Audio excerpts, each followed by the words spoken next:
Hey y'all. Trying to get us connected on live. Okay.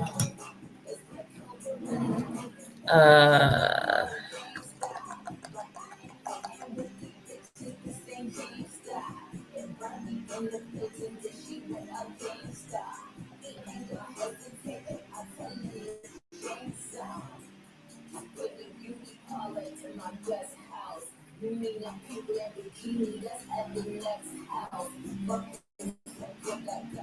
okay, let's get us settled. Hello, everyone. I'm here. I'm trying to get us in the right place. Where's my mouse? Why did I lose my mouse? Like, where is it? It did?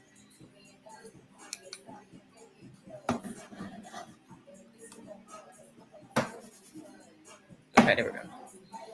Here we go.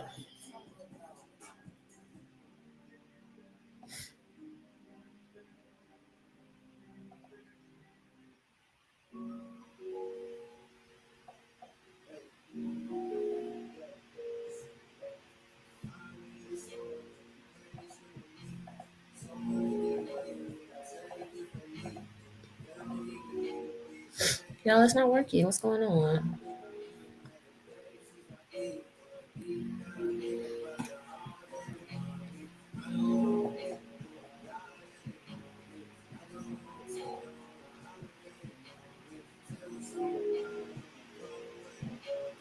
We're having some technical difficulties, and I'm not understanding why.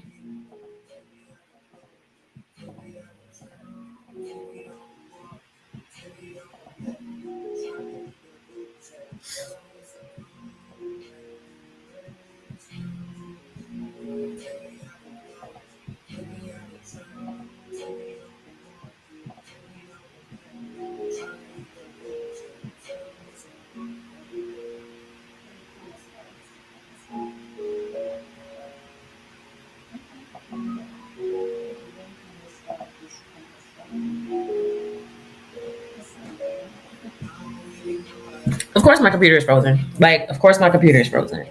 I don't know what's going on. Probably have to restart this.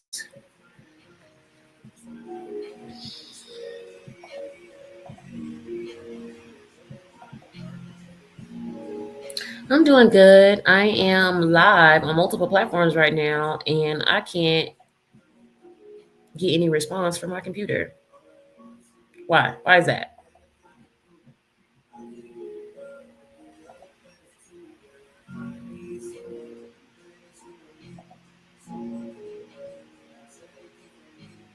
I cannot believe this is happening.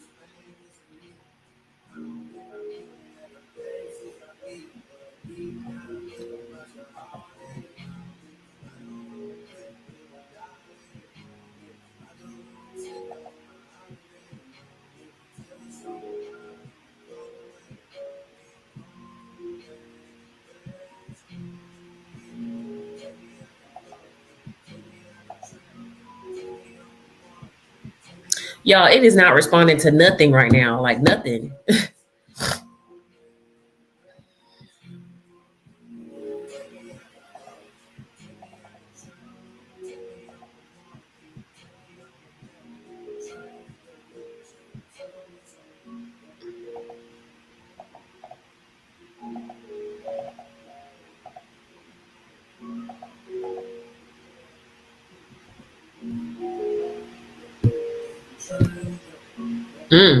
Okay. So, like, my mouse wasn't working, I'm guessing. Hey, I don't know what's up with that. So, we're just gonna, do what we do. Now, Can I change the view of this?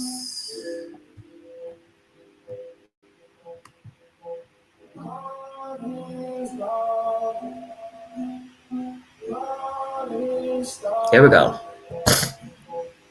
All right, everyone. I apologize for the late start. I hope everyone can hear me.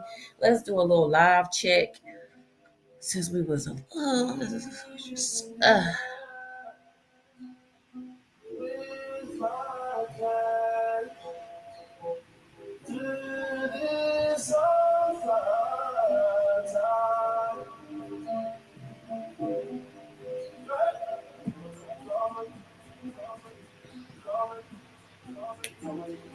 okay. All my devices are working slow. What is going on?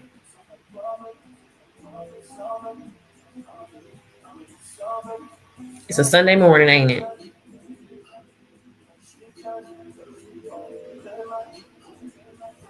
It says I'm live on IG, but I don't see it live.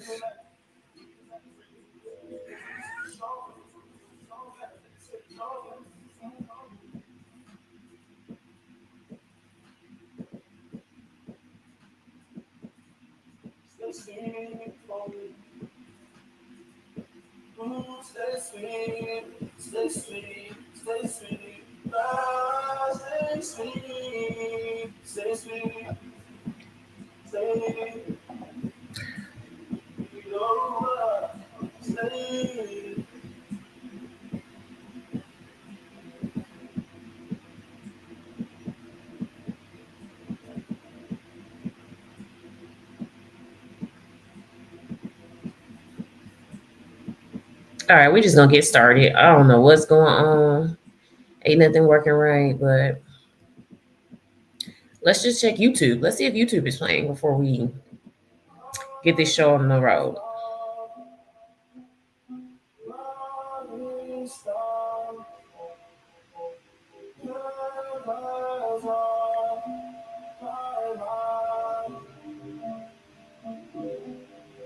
Yep. All right, so that's what we're just gonna stick with and call it a day. Okay. So, good morning, everyone. I hope everyone is having a great start to their Sunday. I apologize for running tech while you guys are on the call, but hey, gotta do what we gotta do. I'm not very sure why my mouse isn't working, and I need her to do her thing. But of course, that's so typical of trying to be live. That yesterday went so smoothly that, of course, today was going to be a little wonky. And that for sure is what my mouse is doing. And I don't feel like trying to figure out why. Okay. So today we are talking about budgets. We are going to go over all of the details that should be included in your overall wedding budget. And we're going to actually tally up some of the different options that you have available to you. For different things that go into your budget, and from there we will actually see how much it will cost to have your dream wedding. Hopefully we can get some brides in here that are interested in sharing some of their details about their wedding. We can put some real numbers here, but just as an overview of your budget summary, you're opening up here, putting your bride's name, groom name, your wedding. Some people tend to name their wedding different things. So you can name your wedding, you can put your first and last name. Some people definitely still want to keep their maiden name in the wedding name so that people can know it's their wedding. I feel like if people don't know your groom's name, first and last name, then they probably shouldn't be invited to your wedding. But that is another topic for another time. So, what are the categories that go into your main wedding budget? You have your budget total. These are just some general numbers that are here. We're going to go back and alter these numbers. Your total expenses, your difference. how much you've paid, how much is not paid, and how much is due currently. Over here, you have a bit of a pie chart that shows exactly where the percentages of your funds are going. You can see the categories that are spent within those. And then you can see, again, your total expenses versus your difference. If you go down, you have a clear list of all of your different categories. You can always add to this, but these are your main categories that are required within a general wedding, and you can see how much of that budgeted amount was spent. Okay. I have plenty of different budgets that I use. This is one that I downloaded from God knows what site. And I typically share these out with my brides. I have some that are more event related, and I share them out for them to either use themselves or we can use together. Now, as we talk about budgets, I do want to kind of just lift up, how budgets are set, what are the different things that are go into your budget management that sometimes your wedding planner or your event planner doesn't have any type of responsibility for. So a lot of times people are like, what should be my budget for my wedding? How should I set my budget? Chat GPT and, some of these different wedding, influencers on Instagram have shared different, your venue should be 30% of your budget, your this should be 20%, and all those different things. I don't really subscribe to any of that. I don't subscribe to any tradition, any formality, or anything as it relates to wedding planning specifically and a personal event. Social and personal events are always at the discretion of the person planning the event. The only time that I have standards and expectations and requirements really are those that are for, corporate events, anything where people are paying for the event, or if the event, is open to the public. Those are the times where I have set responsibilities, requirements, and expectations of those events. But when it comes to your wedding, if you want to go to the courthouse and go in the backyard of your house and have dinner, you can do that. You can stop by Longhorns and get a table for 6 and have your rehearsal dinner. I mean, your rehearsal dinner, your reception, anything. There is no real requirement of how much you should spend for your wedding. There is no real requirement on how much you should spend for your birthday. How many times have we canceled our birthday plans and stayed at home and ordered Uber Eats? So no, there is not any expectations for how much you should spend. So when people tell me that, I'm like, you need to sit down and work within what is in your budget. How much money do you have for your wedding? What are your expectations for your wedding? How are you going to raise this money by your wedding date? And disclose that with your partner, your parents, your in-laws, the auntie that's going to help pay, any of those things. That is how you come up with your budget. Your budget is not to be designed by anyone else but your finances and the people that are helping you pay for it, okay? So that is the first thing that I would tell you about a budget. The next kind of experience that I've had with budgets for personal or social events is that you guys don't want to share every detail of your budget with me. You're not going to tell me that you spent $3,000 on shoes all the time. You're not going to tell me that you hired your cousin photographer and only paid him $200. You might tell me that, but there are certain expenses that go into budgets oftentimes that I'm not even aware of and you're not going to disclose to me. So oftentimes I only manage the budgets of the things that I am responsible for and that you've given me a set number for to stick within. So, when it comes to like your wedding dress, you're probably not going to disclose to me how much you paid for your wedding dress. When it comes to certain gifts that you might get for your significant other, what you're actually buying in your honeymoon, unless you're hiring me as a travel agent, you're not going to come back and report to me every expense that you've made for your wedding. So, I don't ever have a full scope of the wedding budget or event budgets for my social events. And that's okay. I'm not here to be your mother. I'm not here to be your accountant or anything like that. How you choose to spend your money is how you choose to spend your money. But one thing I will require is anything that I'm responsible for, any vendors that I have been sourcing, that you pay them on time and that you are very clear on those expenses. So Yeah, I do want to lift that up, and that's not a negative thing. If you want to control certain parts of your budgets, no problem. But sometimes, when we get to the end and they're like, how much I spend on my wedding, I'm like, I don't really know. You didn't tell me this, you didn't tell me that, you didn't tell me this. I can't put that in there. Sometimes brides will take over these documents and start to work with them themselves, and so sometimes I'll come back to the budget and I see that they snuck a little number in there or something like that, which is totally fine. But that is definitely how it goes most times, and that is no problem for me. Okay. While we're here, I'm going to talk about typically let me see if we can go over to the actual budget tracker. My mouse is not working today. Why is she giving me the blues? Does it have, let me see. Okay, yeah. So this is a little more, okay, yeah, it does have the estimated actual and difference. Okay, so we can come here and start to go through. No, I'm going to go back. I'm not a teacher, y'all, so forgive me. We're going to go back and stick in this area because it's a lot less clutter here. But you can see that in also the budget tracker tab. Hello, good morning. Okay, so as you can see, what I always tell people in drafting their budget and outlining what to expect, your budget should be created before you have agreed to anything.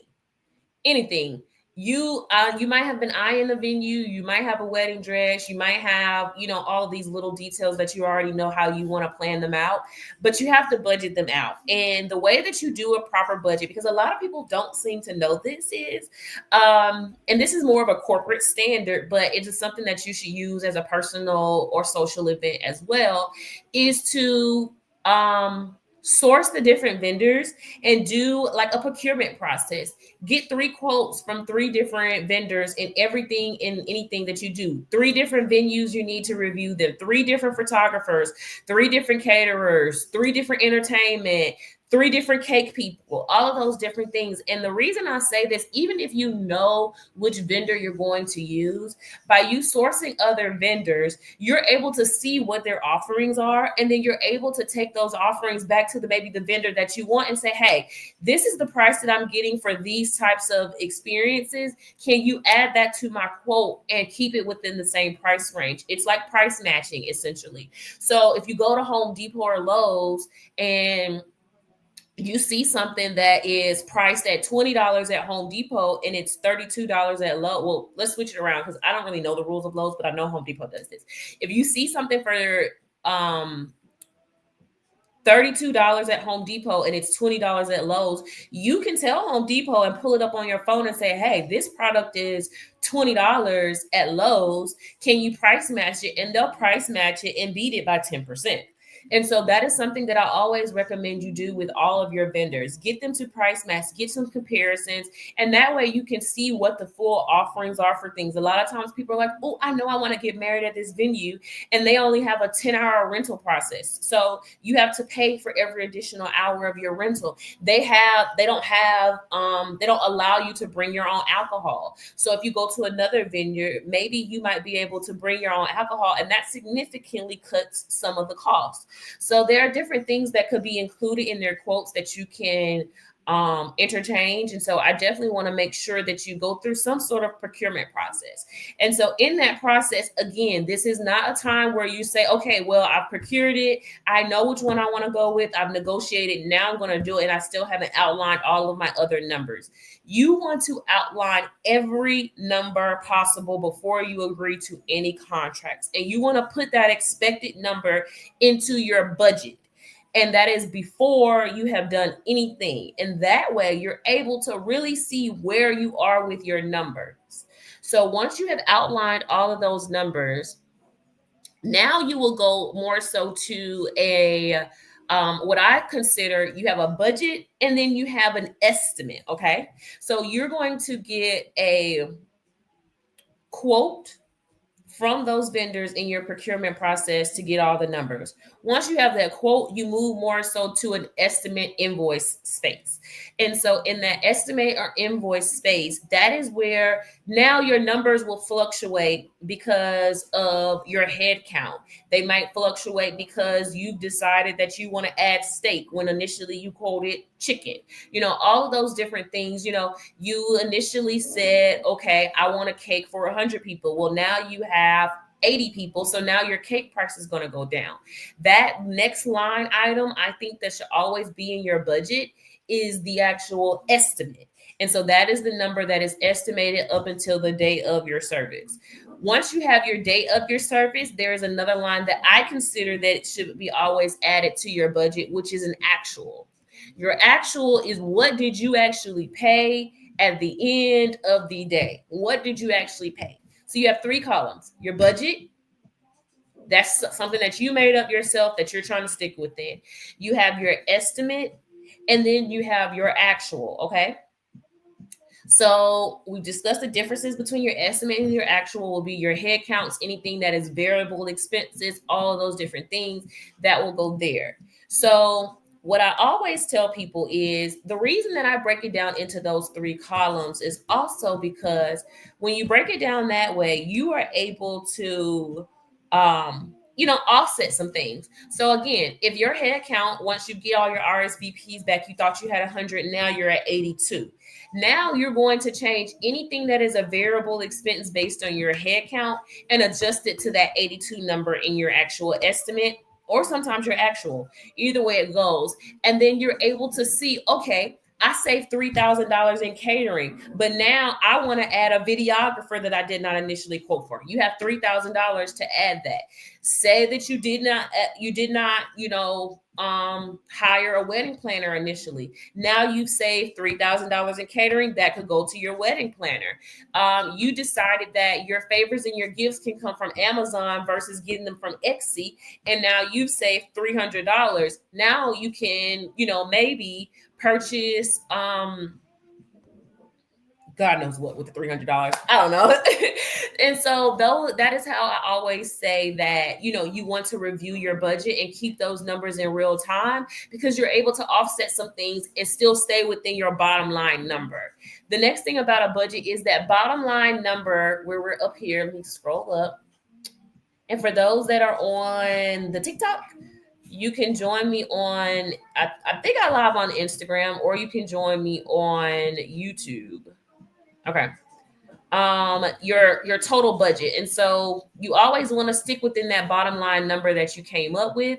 And then anything else, you're basically going over budget. Okay. The last column that we're going to talk about is that difference number. The difference is going to be what it is that you budgeted in the beginning before you purchase anything versus the number that you are versus your actual number and what that difference is. And so that number is your wedding's over. You are on the back end of this. There is nothing else for you to buy or spend. And now you're looking at your difference. And so now this is where you're able to say, oh, we saved $2,000 from our budget, or we went over $2,000 for our budget. And so that is where that difference number comes in, and it will never be calculated until after every expense is paid. So, and I mean individually. So, a lot of times you have to pay for your venue, 2 weeks prior to your event or something like that. So that line item number is probably going to be a little more final than you would think. But at the same time, there might be some things that you choose to add the day of. And so I typically say that difference number is not really set and done until your event is over and there's nothing else that you can add or remove. Okay. So now we're going to go ahead on over to the budget tracker. Oh, my mouse won't work today. It's the clicker. It's okay. I've had this mouse for a really long time. She might be just checking out on me. All right. So now we are into the full detail of a budget. I am going to start with walking you through what each line or column is in the budget and what different fields that you have. And then we'll start to plug and play with the numbers. Okay. Let me get a little sip of tea. I hope everybody can hear me and see me. Well, you can't see me. You can only see me on TikTok. I didn't turn on my camera on. Ooh. That's some good tea. Okay. So your first set of columns would be your expense information. So each header or section, so your ceremony, food and beverage, photographer, all of that is when your first column, and you put down each expense that is related to that particular category. Okay. Your next column is a vendor or description area. So you can be able to explain, what vendor it is, what the expectations with that vendor, and any kind of notes that you want to add to your description. You also have an area for actual notes where you stand, hey, payments due, waiting on the invoice, follow-up needed, sent for review, all of those different notes that whomever is working on this budget with you can need to review, or your personal notes. The next column that we have is the amounts column. And again, you have those numbers that I expressed, your estimated budget, which again, these can be, I break these down into two different columns. Most budgets don't, but I like to break those down into two different columns because, like I said, when you're quoting for your wedding before you started any planning, you haven't sent out a save the date, you haven't sent out a RSV form, you haven't sent out anything, you should have calculated numbers in totality. I'm going to continue to say that at all times. And so from there, in comparison to the numbers that you have calculated prior to, this estimated number is the numbers that you have once you start to get your RSVPs back and all of those different things, and you have more set numbers. Next is your actual. Like I said, these are your final invoice expenses. What is the final number that you pay? You drop that number here, and then your difference column is going to calculate at the end, okay? We're going to scroll over a little bit more.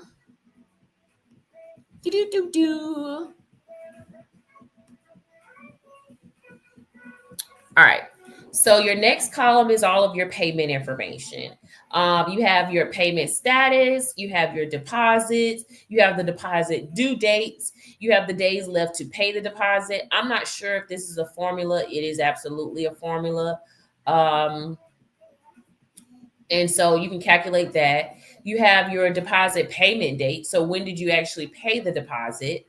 Your remaining payment due date, days left in that payment. Scroll on over. And that is all the details that are in your payment status. Again, these things can seem a little monotonous and repetitive, but at the same time, when you're working with a planner, or if you're hiring a day of coordinator, this is something that you would transfer over to your day of wedding coordinator. Why? You're like, why does she need to know what I'm spending? Why does she need to know all these numbers? Because she is going to be the one to facilitate those final payments for you. She's going to be the one where a photographer is going to come up and say, hey, I'm waiting on my check before I leave. Who do I get it from? And you need to be able to confirm what that amount is and who you're going to get it from, and to make sure that that is paid. If you don't have these types of documents, then that photographer can say, oh, they owe me $3,000 and they actually owe $2,000. And nobody knows that but the bride, and you're not asking them about that on their wedding day if you can control that. So that's why you want to kind of outline this as much as possible, so that you're very clear on what the expectations are for the budget.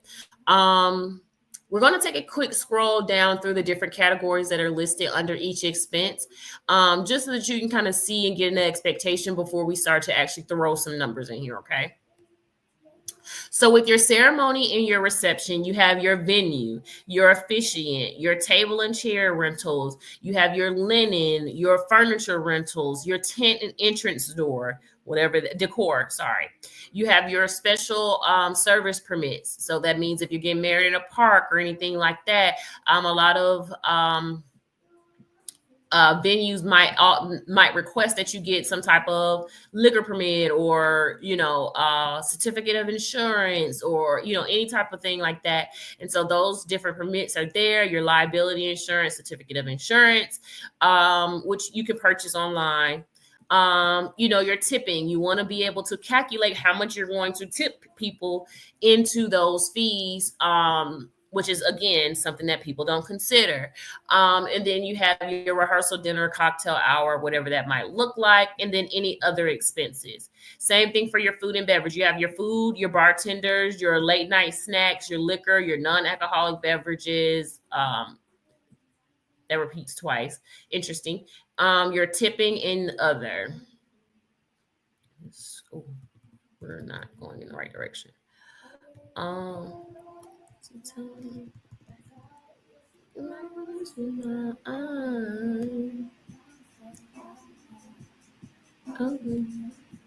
plays games. All right. So then next you have your photographer and videographer. Obviously, you have their charges for the actual day of service. You might want to do engagement photos. You might want to do photo book photos, tipping, a 360 ring camera, or a photo box or anything like that. Now people are into the voicemail boxes, all of those kinds of things. You can do that as well and put that into that expense charge. You have your attire, your wedding dress, your reception fit, your tuxedo, your veil, your accessories, your bride shoes, your manicure, your pedicure, your hairstylist, your makeup, your alterations, your groom shoes, bow, tie. Um, you have your accessories, and then any other expenses. Again, people don't actually write out all of those expenses. You're at the mall, you bought something, you don't even think about it. That doesn't go in your budget. No, you need to put in your budget. And some people are really strict with their finances and some aren't. And so this is definitely where the rubber meets the road on who is strict about their budgets and who isn't. Um, Music and entertainment. You have your DJ, your dance floor rental. I don't know if I will put that right there, but it's possible. Tipping and other. I would also probably maybe add your AV here. I'm not sure where that might be added in this budget, but everybody organizes their things different, and you can always, move things around as you see fit. Floral. You have your bride's bouquet, your bridesmaids bouquets, your groom's bouquet, your groomsmen's boutonnieres, your corsages, flower girls, ceremony flowers, delivery, setup, tipping, and other. You have your decor, decorations, lighting, centerpieces, signs, menus, other. Again, these areas can get very detailed, and there are a lot of moving parts in these areas that fees are incurred. You have your cake and dessert, you have your cake topper, and then you have any other expenses. You have your gifts and your favors, gifts for the guests, gifts for the bridesmaids, the groomsmen, your parents, and others. Throw them in your budget. A lot of times people don't consider that a part of their wedding budget. They separate that expense. And again, that is in your bottom line number. When you look up a year later and you're like, where did all my money go this year? You thought you only spent $30,000 on your wedding, but there's $20,000 of other expenses that you purchased throughout the year that need to be added and included in this. Okay. So transportation, you have your car rental for your wedding party, you and your husband, your parking, transportation for guests if needed, driver's tip, car cleaning, fuel, all of those things can be broken down here. Cannot believe my computer is giving me a run for my money today. Your stationaries, your invitations, your save the date. These expenses get really high. And again, the first thing that brides do because they're excited, they go to Zola or they go to all those canoodles and all those different, one-stop shops for brides. And they start the night and they start to, immerse themselves in their platforms, and they are paying upcharges and a lot of significant fees for those products when they can source them themselves or through a wedding planner. So your invitations, your save the dates, your thank you cards, your postages, your program for your ceremony, your reception menu, your place cards, guest book. Why is the wedding planner in this line item? I don't know. Seating chart display or anything else like that. Those are all listed there. I would have put the wedding planner in another line item, but I didn't make this budget, but it is a very nice, clean budget though. Okay, and so then the other things that you might have, which will be your rings, premarital counseling, name change fees, and your marriage license. Okay. We're going to take a little glance at the honeymoon too, because again, this goes into the bottom line of the numbers. And I just kind of want you guys to see this is set up in the same format that the summary and previous budget tracker was set up, but we're just going to review it really quickly. What is your total budget, your total expenses, the difference? The things to consider in your honeymoon will be your transportation, lodging, food, and entertainment. If you want to get technical, you might want to throw in, your attire as well for that, because we all know, ladies, your shopping spree for your honeymoon is going to add up, as well as your what do we call it, the going out of town Olympics, the beauty Olympics, or whatever that you do before. Again, even though you just got your hair done for your wedding, you're probably going to need to go get your braids, or you're going to need to get it straightened, or take out the weave or something. All of those different things, the expenses that you would have for a typical vacation, you want to throw those back in here, because again, you are looking at an overall number. You want to see how much money did I spend this year on my entire wedding and honeymoon. So throw those numbers in here and be really honest with yourself on where they are.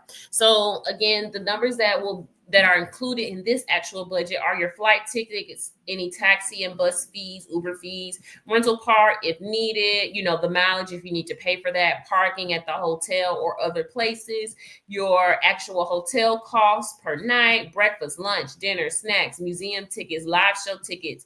Do you need a tour guide? Are you getting any souvenirs or gifts? Like I said, go ahead and add the hair and shopping spree to Shein and all of those other things to the mix, so that you can get an overall number. Okay. So with your initial budget summary tab, move my computer off. That way I can see better. Okay. So with your official budget summary tab, you don't need to, let me pull up my, I'm sorry, y'all. It's a Sunday. I went out last night. I'm just honoring my commitment to be here with you guys.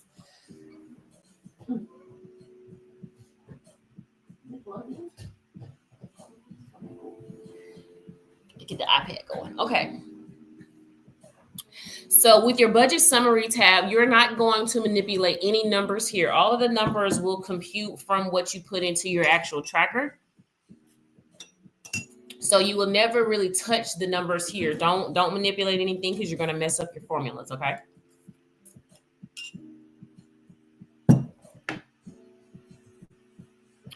All right. So some of these numbers we're going to keep here because they're pretty standard. A venue rental at about $8,000 is pretty standard for a Saturday night or evening wedding. So that is a good number. Your officiant could be about $100 to $150. We'll leave that there. Your table and chair rentals. Let me get my calculator open. The average rental for a chair is about $3.50. Oh. Calculator. So if you have, and we're going to, our dream wedding is about 150 people. So we're going to say $3.50 times, you might probably want to get 160 chairs just in case. So that is $560. If you wanted to add, and no, we have a furniture rental, so we'll leave that. So we'll say, again, because you are budgeting, you always want to round up. You want to give it a clean number as much as possible. So if I'm seeing $560, I'm going to round that up to $600 for my initial budget. So we're going to throw $600 in as an estimate, okay? Your linen. Tablecloths are about $4 a pop, I think. You're going to probably need about 15 of those. Again, you always want to add extra, because you're going to need to cover tables that you didn't even think about. Your head table, not even your head table, your gift table, your table for the photographer in the corner, all of those different things that you don't even think about, not just your rounds, not just your head tables, but the other tables around. Your caterer might not bring any linen, so you might need to cover up the buffet table or something like that. Your cake table, all of those different tables, you want to include that in your charge. And so they put $250 for linen. We'll keep it there. Love that idea. If you wanted to do soft seating, the couches and things that you see range anywhere from $125 to $300 for couches. Say you want to put like make it like a lounge and you want to have like maybe 4 or 5 sections. I would say each section is about $500. So you're looking at maybe $2,000 in furniture. Okay. We don't need a tent, so we're gonna skip that. Special event permit, we're just going to throw about $150 in here just in case. We don't know what we might need to do. Your certificate insurance is like normally like $30 from some sites for like $1 million coverage or something like that. But we'll just put $75 here for any other permits that might be included there. Because you're going with 25% of your tipping budget here in this line item area, we are currently at $11,000. So I would put about $1,000 here. And then you have your rehearsal or cocktail hour. Typically your rehearsal dinner could be definitely paid by your in-laws or your parents. So that might not be an expense that you actually have to incur, but that will definitely be based on, where you choose to go, how you choose to do it. I always tell people you don't need to go to a restaurant or anything for a rehearsal dinner. Keep it really simple, order some catering in, that can feed the masses at a decent rate and call it a day.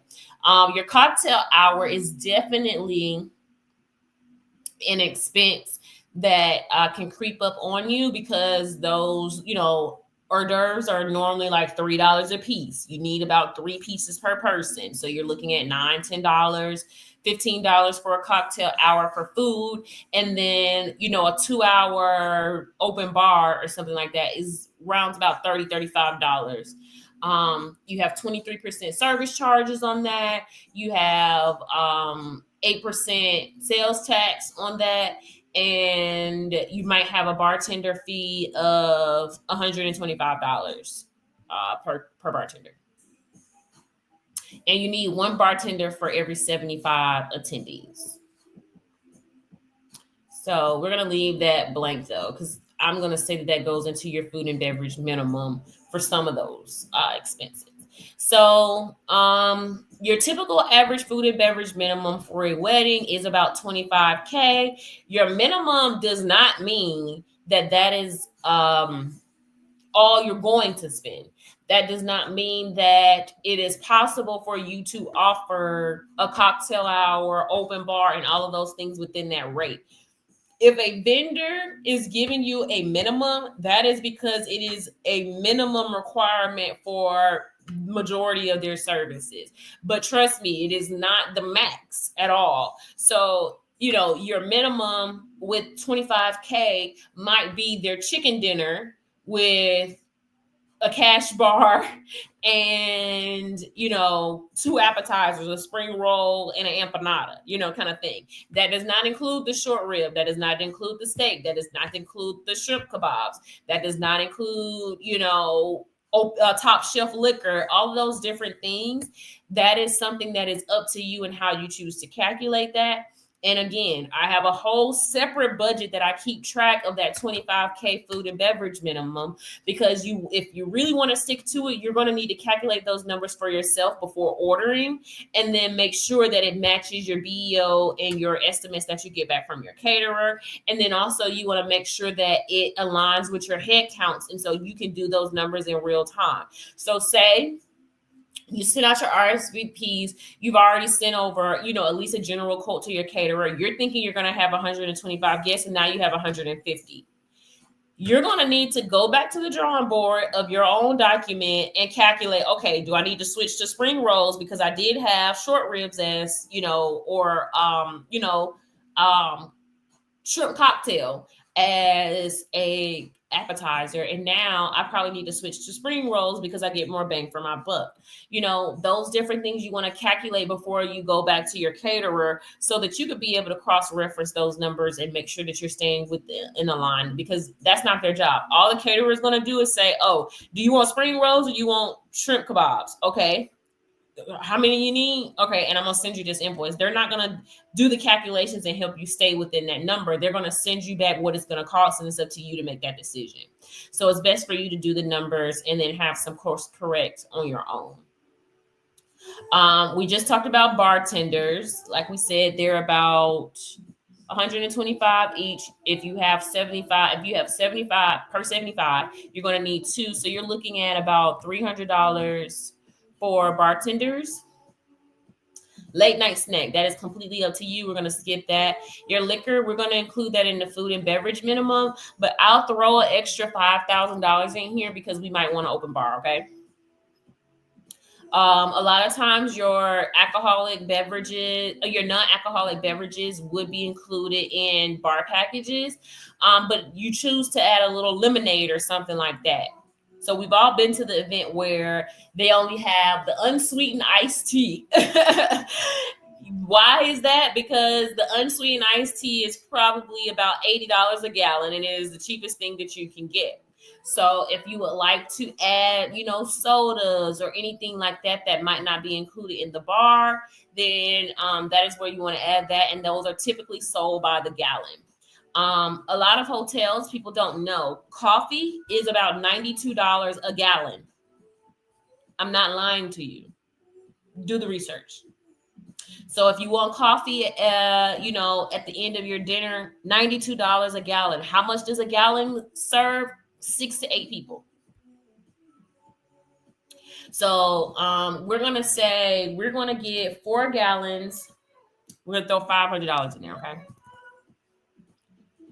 So again, your service fees and such could be anywhere up to 23%, or around average about 23%.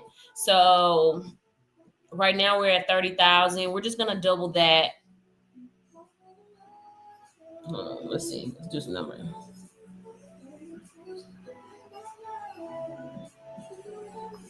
Yeah.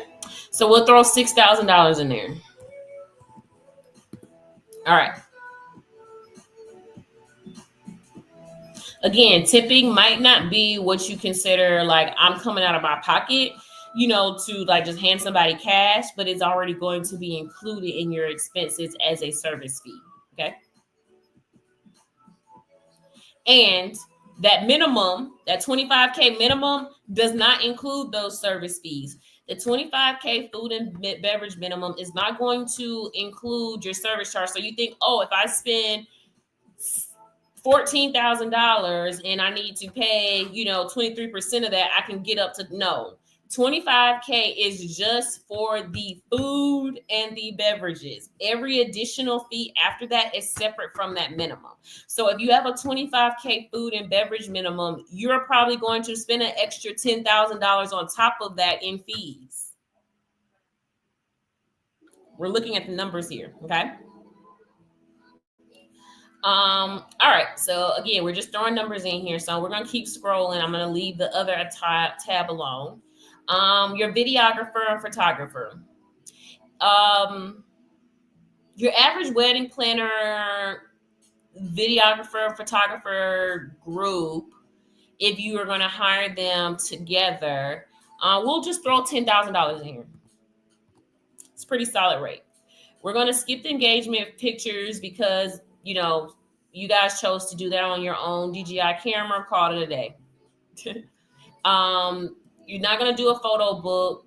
And then your 360 ring camera is normally about $2,000 for, 4 hours.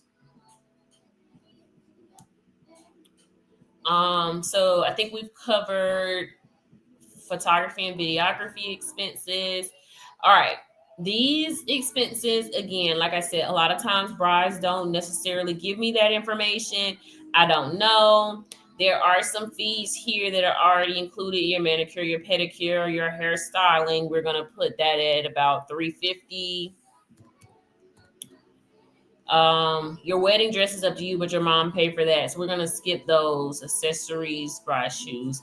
Your makeup artist, 250. Because they knock you over the head once you say it's a wedding. Because they do have to go above and beyond, and it's a lot of high pressure. Alterations to your dress, not really sure what that has cost. I've never been married. Bow tie accessories. So we're just gonna throw in the other lane. We're just gonna calculate $2,000 for any type of attire, because the other thing is there's always going to be that one friend that might not have the money to cover their bridesmaid's dress. They might need some assistance. Your mama might want her you to buy her dress, or your grandma, somebody like that. So we'll just throw some dollars in there just to see, because again, we're creating a number here. Okay.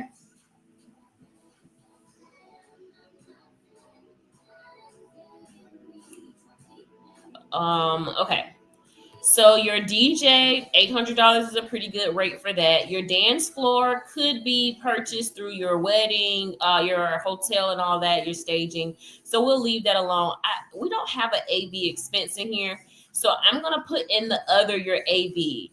Your AV could be anywhere between $3,000 to $5,000, for a screen, for the sound system, all of those different things. And so we'll just put $5,000 here in your entertainment line, because that's a pretty hidden cost there that is not listed here. Floral, I'm just going to give a ballpark number of some of the things that have been quoted for me for regular events. $45 per centerpiece. You're probably going to have 10 tables of 8. 10 tables of 8 is 80. You're going to have about 16 tables, maybe. So let's times that by 16. That's $720. You're going to have each bouquet. Sometimes people choose to offset that. Let's say the bouquet is about $35 and you have 4 bridesmaids. So your boutonnieres, same thing. So we're going to triple that. So let's just say you spent about $5,000. We're just going to drop this in the other thing. We're going to say you just spent, and these are bare minimum florals. We're not even talking about any grand centerpieces that are extra arches and all those kinds of stuff. We're just talking about generic floral just to get the wedding across. No comment. I got to talk to y'all about this when I'm not on a recorded call. We got to let it ring. We mute it. Okay. Come back and share the tea. All right. So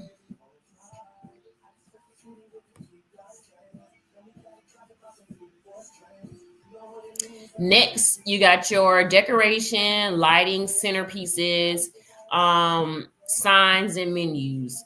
All of those big, pretty posters that you guys see and backdrops and all those stuff. Your average backdrop design is about $800 to $1,000. Your if you want to do dinner menus, you're thinking about $10. I mean, let's do a quick little search real quick because I'm not sure. Nope, I do know. If you just print them at Staples or something like that, the paper and all of that kind of stuff, it might be like $4 a menu, $5 a menu. When you really get into the nitty gritty of your budget, you can break this down into a formula that lets you know how much you spent per person. So each person being at your wedding, what did it cost for their table setting? What did it cost for their menu card? What did it cost for their meal? What did it cost for their drinks? All of those different things. But again, we're just going to throw, because we're just estimating budgeting, because decoration, lighting, and centerpieces are all in this number. I'm going to say 7,500. General number that'll help you get by with all of the basics. Cakes and desserts. Your cake is a variable based on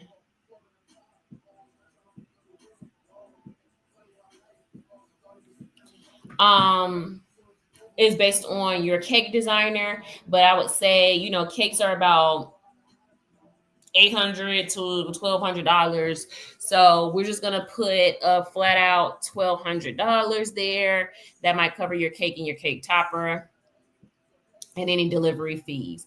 They already have some numbers here for gifts and such, and so we're going to stick with those numbers.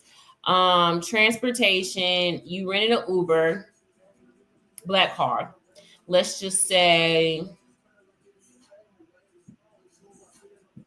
we'll put this in the other tab, and we'll just say $500 there. You're having a in city, a lot of your guests are in the city, and so they'll be getting their own transportation to your wedding. Okay. Let's keep going. Invitations, programs, guest books, all those kinds of things. We're just going to drop a general number here because, again, I don't get into those numbers and fees.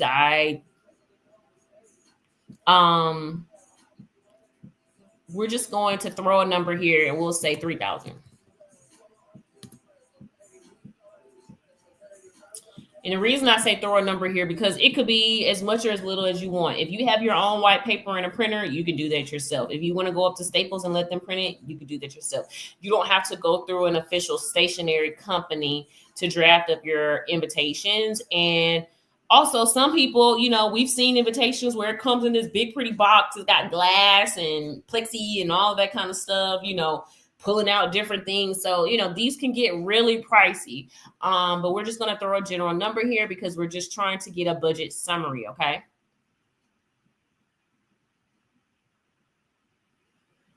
Your wedding rings, they already put that there. Name change forms and everything else. With the general numbers that I just gave you off the top of my head, this is the top of my head. These are numbers that I have experienced and seen, and I did not price myself in that. I did not price a lot of the other details, fireworks, and all those other things that people have. I did not price any type of additional accessories to your wedding that you might choose to have. We didn't even throw in any type of room block or hotel management fees and stuff like that.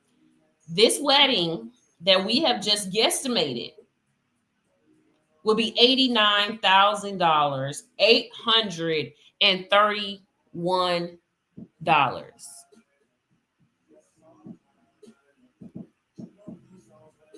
That's a wedding.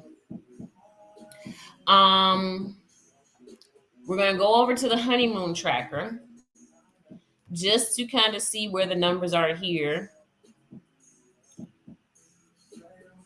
We don't even got to talk about it. Your average honeymoon can be anywhere up to $5,000 for an all-inclusive resort, all expenses paid.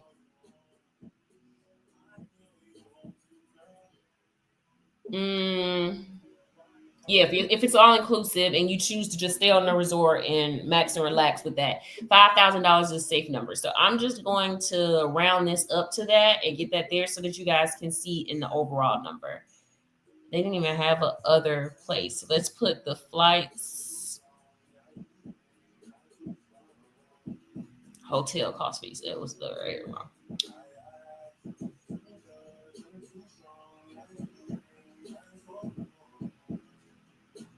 I don't want to do this. I just want to get the number in there.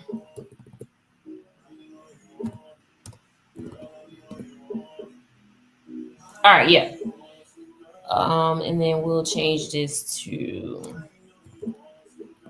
All right, so that's it. We're just throwing numbers here so that people can see what that looks like. Okay, so we said $5,000 to our honeymoon. Okay, so we're gonna go back to our budget summary as we wrap up today, and you guys can see where the numbers have calculated, and you can begin to see exactly what is going on.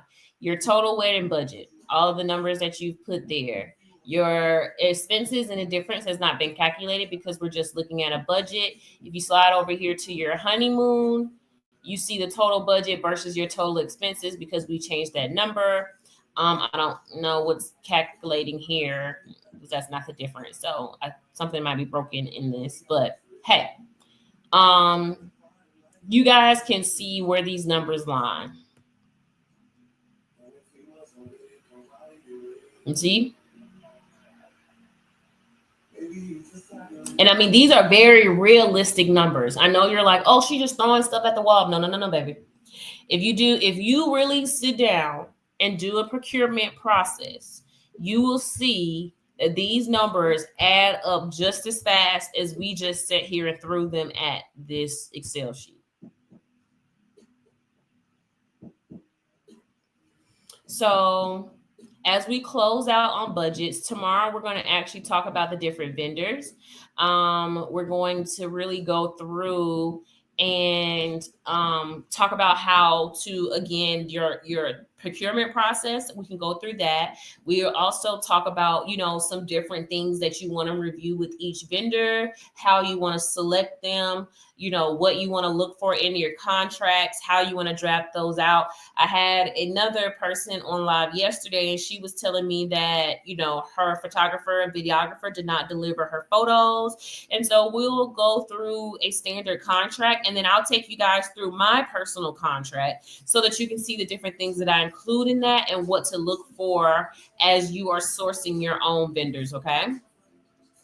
Again, if you have any questions, please comment down below. If you have any referrals or such, please refer them to my website. That is www.ienjoyevents.com, or you can email me at info@ienjoyevents.com. Enjoi is ENJOI with an I as in igloo. This is day 2 of the budget, and we have really drafted out a full and complete budget.